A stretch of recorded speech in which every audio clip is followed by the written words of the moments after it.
Imagine being 16 years old and already one of the most wanted cyber criminals in the country. The FBI is hunting for you. You've hacked into NASA and the US Department of Defense, stolen classified military data, and caused millions of dollars in damages. And yet, they can't catch you. You're not a trained spy. You're not part of some underground hacking organization. You're just a high school kid sitting in his bedroom using a dial-up connection to outsmart the most powerful government agencies in the world. For months, the authorities have been chasing a ghost, desperately trying to track down the person responsible for one of the biggest cyber intrusions in US history.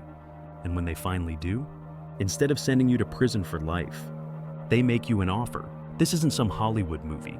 This is the real-life story of Jonathan James, the teenage hacker who humiliated the US government, exposed massive security flaws, and paid the ultimate price. Jonathan James wasn't born into a world of crime. He was just a regular kid from Miami, Florida, growing up in a middle-class family, with no signs that he'd one day become one of the most infamous hackers in history. But from an early age, Jonathan was different. While other kids were outside playing sports or hanging out with friends, Jonathan was glued to a computer screen. By the time he was 13 years old, he had already figured out how to bypass security systems, not because he wanted to steal anything, but because he was curious. To him, hacking wasn't about causing harm. It was a challenge, a game. He wanted to see how far he could go. At first, it was harmless. He hacked into his school's network, reading teacher emails and changing homework assignments just for fun. But soon, that wasn't enough. Jonathan started breaking into local businesses, internet service providers, and eventually major corporations. And the deeper he went, the more shocked he became. Most systems weren't secure at all. Firewalls, weak, passwords, easy to crack, encryption barely existed. It was like these companies and government agencies weren't even trying to stop him. And that's when Jonathan realized something.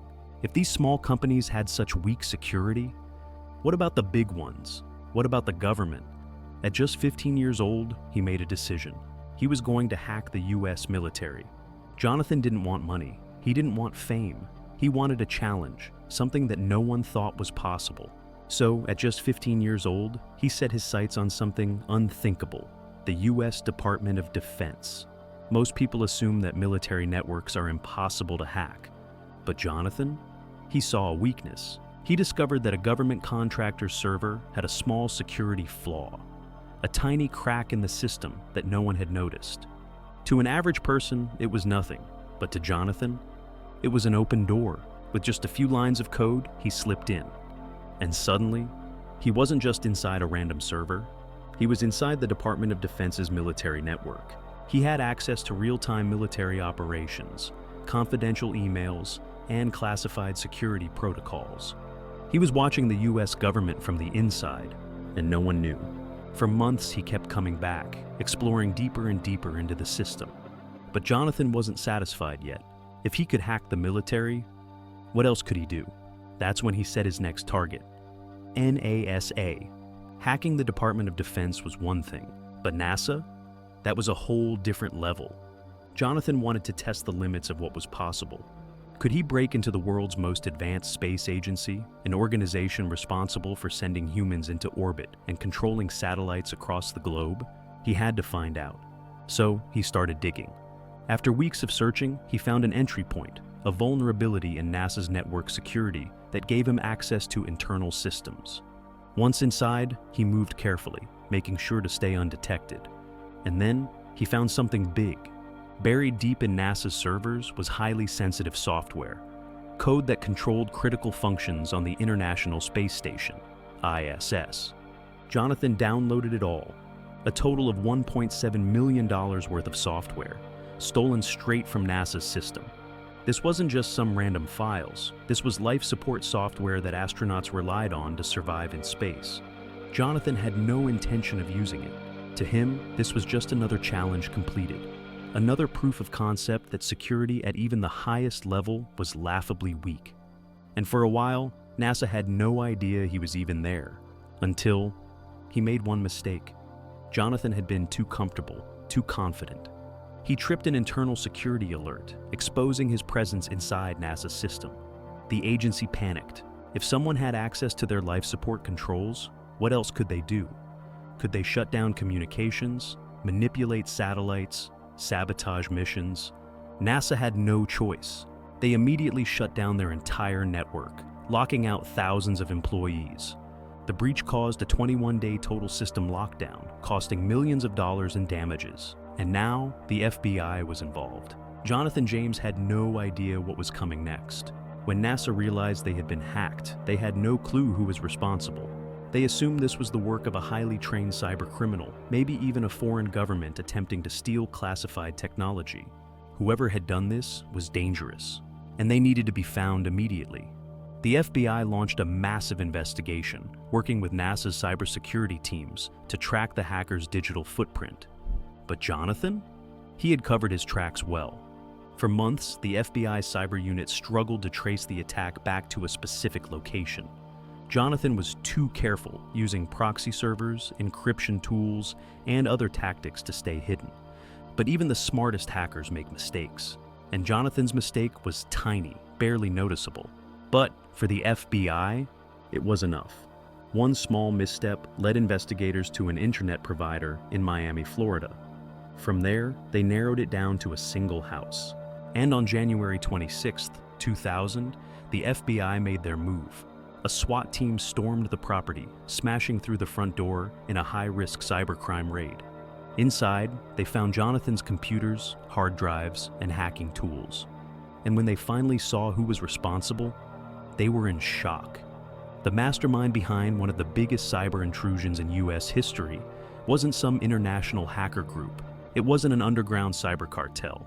It was just a 16-year-old kid sitting in his bedroom. Jonathan was arrested on the spot, the first juvenile in US history convicted of cybercrime.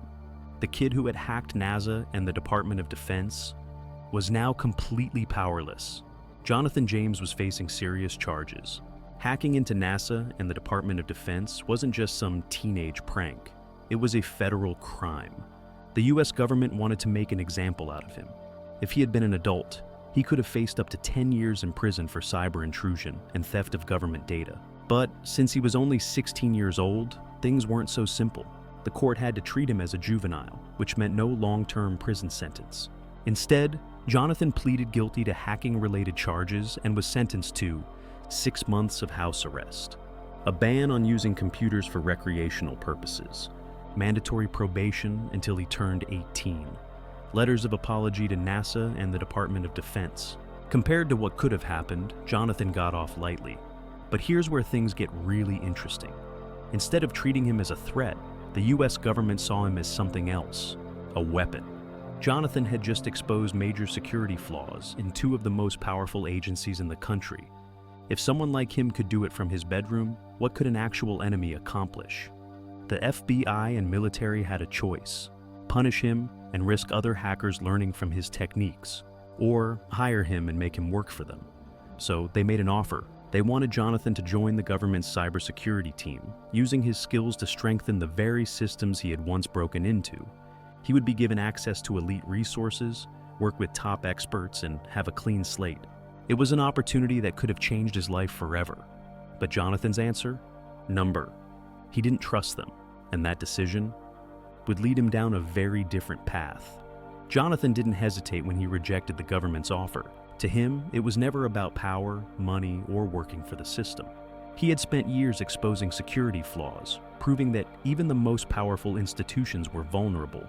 And now, after humiliating the US government, they suddenly wanted him to switch sides? He didn't buy it. Jonathan believed that if he worked for them, he would never truly be free. He suspected the FBI didn't want him as an ally. They wanted to control him. And once he was in their system, there would be no way out. So he walked away. For the next few years, Jonathan tried to live a normal life. He finished his probation, stayed out of trouble, and avoided anything related to hacking. But he was still watched. The government never forgot his name. And then, in 2007, his past came back to haunt him. A massive cybercrime investigation was underway. Authorities were tracking a group of hackers responsible for stealing millions of dollars in credit card data. And Jonathan? He wasn't even involved. But his name somehow got linked to the case. FBI agents raided homes, arrested suspects, and built their case against a cybercrime ring. Jonathan was never charged. There was no direct evidence tying him to the theft. But he felt like a target. He believed the government was trying to pin something on him, a way to get revenge for what he had done years earlier. And then, in May 2008, things took a dark turn. On May 18, 2008, Jonathan James was found dead in his home. Gunshot wound, a suicide note left behind. He was only 24 years old. His note was short and chilling. I honestly had nothing to do with TJX. I have no faith in the justice system. Maybe my actions today in this letter will send a stronger message to the public. Either way, I have lost control over this situation, and this is my only way to regain control. The TJX he mentioned was the massive credit card hacking case the FBI had been investigating. Jonathan believed the government was framing him, tying him to a crime he didn't commit just because of who he was. And if that was true, then he saw no way out. The official ruling? Suicide. But not everyone believed it. Some people think Jonathan was murdered, that the government wanted to silence him, either to punish him for his past or to eliminate him as a potential threat. After all, he had already outsmarted them once. Maybe they didn't want to risk him doing it again. Others believe Jonathan had never stopped hacking, that he was involved in something bigger, and that the pressure became too much. Whatever the truth is, one thing is clear. Jonathan James' story didn't have a happy ending. The boy who outsmarted the FBI was gone. Jonathan James' story is one of brilliance, defiance, and tragedy. At just 16 years old, he did what entire teams of elite hackers couldn't. He broke into some of the most secure systems in the world and walked away untouched. He exposed massive flaws in NASA's and the US military's cybersecurity, proving that even the most powerful organizations were vulnerable to a kid with a computer. And yet, instead of becoming a legend in cybersecurity, his life ended in controversy and mystery. Some say he was framed, some say he was silenced. Others believe he just couldn't escape his past. But no matter what you believe, one thing is certain: Jonathan James changed history. Because after his case, the US completely overhauled its cybersecurity laws. Government agencies tightened their systems, and hacking became a federal offense with harsher punishments. Jonathan was the first juvenile hacker ever convicted, but he wouldn't be the last. Hackers today still study his methods, and his name remains a legend in the cyber world. Don't forget to subscribe for more real-life mysteries that prove when logic fails.